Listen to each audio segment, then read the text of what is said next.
ada panti asuhannya. Loh, bapak hidup sendiri? Enggak, nak. Bapak kesepian? Enggak, nak. Bapak ini sama Allah. Hiburan bapak itu banyak. Bapak subuh ke masjid ketemu jamaah, siang sedikit mengunjungi anak-anak panti asuhan, nanti bapak berkebun macam-macam, sudahlah. Jadi anaknya merasa itu kalau sendirian, sendiri tidak. Setiap hari bersama Allah, hatinya ada bersama Allah. Makanya ada sebagian dari kita itu tidak suka bergaul dengan, kepengen menyendiri saja. Namanya uzlah. Apa uzlah itu? Hidup menyendiri. Tidak mau bersentuhan hiruk pikuk dunia yang penuh dengan intrik dan fitnah ini. Saya enggak kesepian, Mbak. Enggak. Lu sama siapa sampean? Sama Allah. Coba. Makanya orang hatinya sama Allah itu tidak akan pernah kesepian dan dijamin tidak akan pernah sedih, tidak akan pernah stres dan tidak akan pernah galau. Cari jamaah, ngomongnya gampang Ustaz, prakteknya sing angel. Nggih, justru ini dari sini latihan Bapak Ibu, dilatih sedikit demi sedikit. Dia mengira begini, pada suatu ketika kita ini tidak punya apa-apa, kemudian dikasih Allah apa-apa, suatu ketika diambil lagi yang apa-apa itu dan akhirnya tidak punya apa-apa.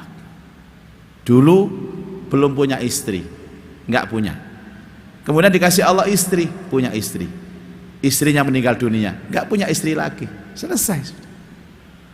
Dulu nggak punya uang, oleh Allah dikasih rezeki uang, uangnya diambil lagi sama Allah, selesai sudah. Kenapa kita ini kemudian gelisah ketika sesuatu itu diambil oleh Allah, padahal dulu kita tidak punya apa-apa? Ini ku anai menungso. Saya dulu tidak punya HP ya, terus punya HP sekarang, Pak. Tiba-tiba HP saya itu hilang, saya sedih. Aneh kan? Dulu tidak punya HP, ya tidak ada masalah, terus dua HP ini hilang, jadi masalah. Makanya supaya tidak terlalu sedih kehilangan, ya tidak usah punya HP. Gampang kan hidup ini Bapak Ibu. Kalau kita tidak perlu sedih karena ditinggal istri, nggak usah menikah. Artinya kalau sudah siap menikah harus siap kehilangan. Itu saya sampaikan di bab yang pertama. Kehilangan itu ada 3 ya Bapak Ibu ya. Kehilangan ditinggal mati, kedua kehilangan ditinggal minggat, yang ketiga kehilangan harapan. Milih mana Bu? Kehilangan ditinggal mati, ditinggal minggat, atau kehilangan harapan? Dari 100 ibu-ibu yang saya survei itu jawabnya sama, lebih baik ditinggal mati Pak Ustadz, terhormat, daripada punya suami ditinggal tapi ditinggal minggat, apalagi minggatnya sama mak lampir, ngenes rasanya, sakit. Di mana Bu sakitnya Bu? Di sini. Yang lebih berat itu yang ketiga, kehilangan harapan. Wong isih urip Pak Bu, ketok meripat tapi ngelarani hati terus, nek ngomong nyelekit terus.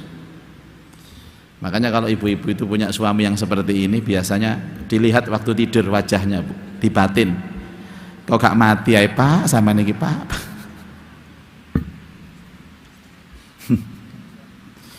Sami mawon suami.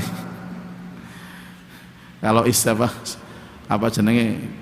suami itu yang sudah benci sama istrinya tapi mau ngomong nggak berani, biasa dibatin terus. Ya Allah, kapan sih mati nih makhluk setunggal niki ya Allah. Jare ini bojone ya Allah napa sih wong sing apik-apik iku cepet mati, wong sing model koyo ngene kok gak mati-mati.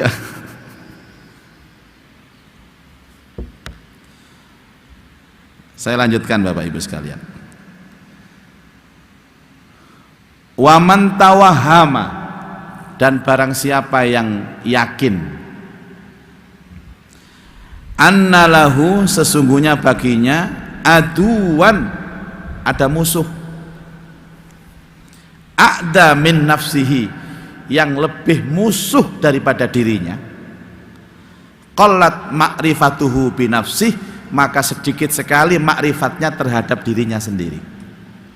Barang siapa yang yakin mengira bahwa ada musuh yang lebih hebat dari dirinya sendiri, maka dia belum kenal dirinya, belum makrifat kepada dirinya.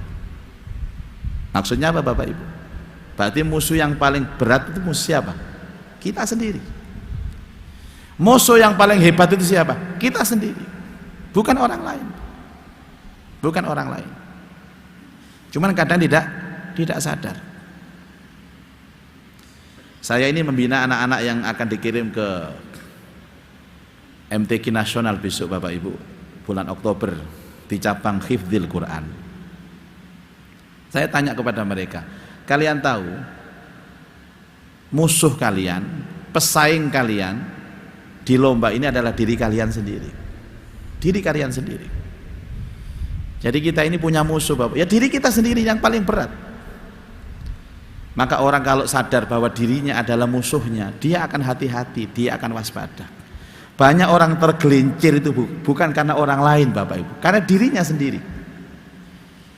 Maka mulai sekarang ditanya, siapa musuhmu yang terberat? Diriku sendiri, nafsu kita sendiri, syahwat kita sendiri. Kata Rasulullah SAW ketika selesai perang Badar, Rasulullah dan para sahabat menang dengan kemenangan yang telak.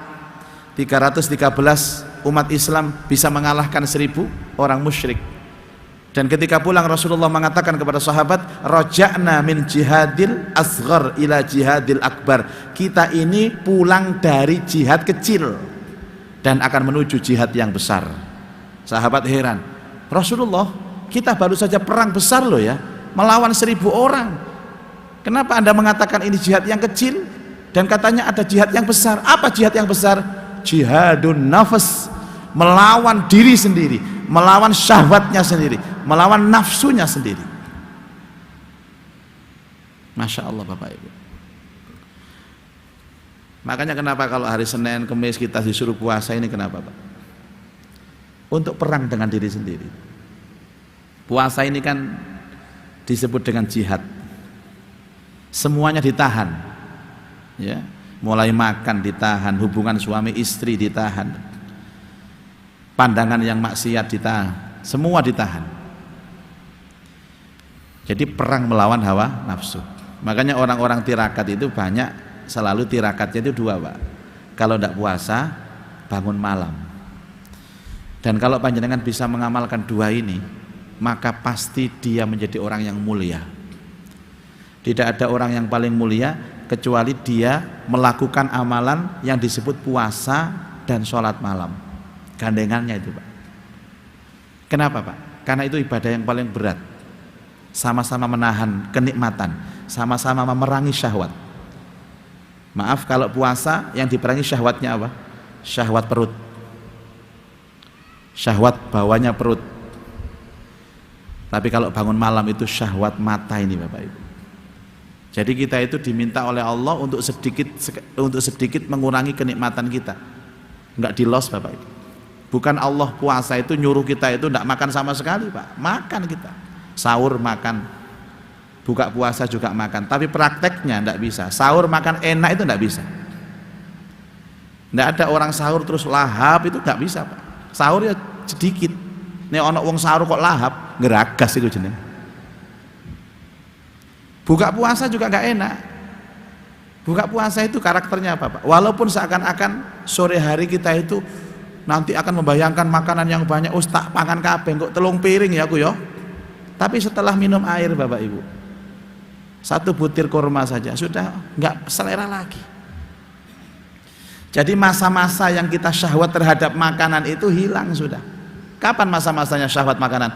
Siang hari itu dipangkas Bapak Ibu. Supaya apa? Ya supaya kita kenal diri kita. Terus yang kedua, bangun malam Pak. Waduh, ini kalau tidak orang-orang benar-benar punya keyakinan betul, tidak mungkin bangun malam orang ini. Berat Bapak Ibu bangun malam ini Pak. Ini bangun malam nguyut tok gampang, turu maneh. Niki sholat menghadap Allah. Enak-enak orang tidur angler begitu. Kita bangun. Makanya terapi-terapi seperti ini di dalam rangka bahwa kita ini yakin bahwa musuh terbesar itu adalah diri kita sendiri. Diri kita sendiri. Makanya maaf Bapak Ibu, kalau ada masalah, apapun jenis masalahnya, solusinya cuma satu. Sama salahkan diri sendiri. Selesai masalah itu, Pak. Tapi kalau sampean itu punya masalah, menyalahkan orang, tidak akan selesai masalah itu. Dan masalah itu akan semakin panjang, buntutnya akan panjang. Suami istri itu ada masalah, suami bilang, maaf ini salah papa. Selesai sudah. Sing wedok, maaf ini salah mama. Selesai sudah. Tapi nek sing lanang ngomong ini, ono masalah iki gara-gara kon iki mah. Wis gak iso mari Pak masalah iki.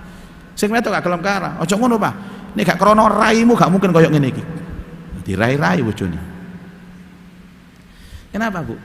Pak, karena setiap masalah itu sumbernya diri kita sendiri. Sudah, salahkan diri kita, mari-mari. Nanti di hadapan Allah Pak, jangan protes Pak.